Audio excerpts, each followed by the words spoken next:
Hello and welcome to computer tech. So आज आपण बघणार आहोत की फाईल सेव्ह कशी करायची वर्डमध्ये आणि ओपन कशी करायची. So open, search for word, simply press enter और डबल क्लिक. आपल्याला इथे ब्लँक डॉक्युमेंट करायचं आहे. ओके, मी याचं थोडंसं झूम इन करते याला. नाव विजिबल. आता थोडीशी साईज वाढव. ओके, आता मी एक इथे लिहिते हॅलो. ओके, आणि आता ही फाईल आपण सेव्ह करणार इथे बाय डिफॉल्ट डॉक्युमेंट 1 वर्ड मध्ये ही डिफॉल्ट म्हणून सेव्ह झाली आहे.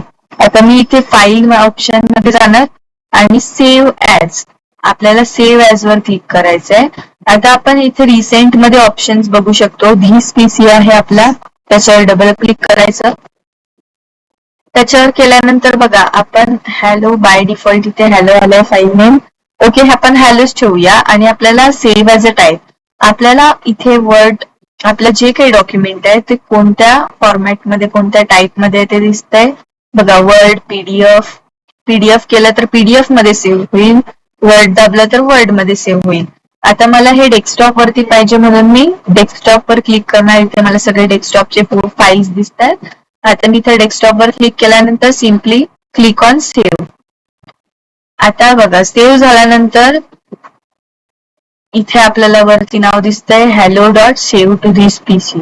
धिस पीसी मध्ये हॅलो म्हणून सेव्ह झालेला आहे. आता बघूया की आपला हा फोल्डर डेस्कटॉप मध्ये आलाय का. बघा आपल्याला इथे डेस्कटॉप मध्ये आपण बघू शकतो इथे हॅलो म्हणून एक वर्ड डॉक्युमेंट इथे सेव्ह झालेला आहे. आपण याला डबल क्लिक केलं की आपण जो सेव्ह केलेला होता बघा वर्ड डॉक्युमेंट तो आपल्याला इथे विजिबल आहे. Thank you for watching computer take.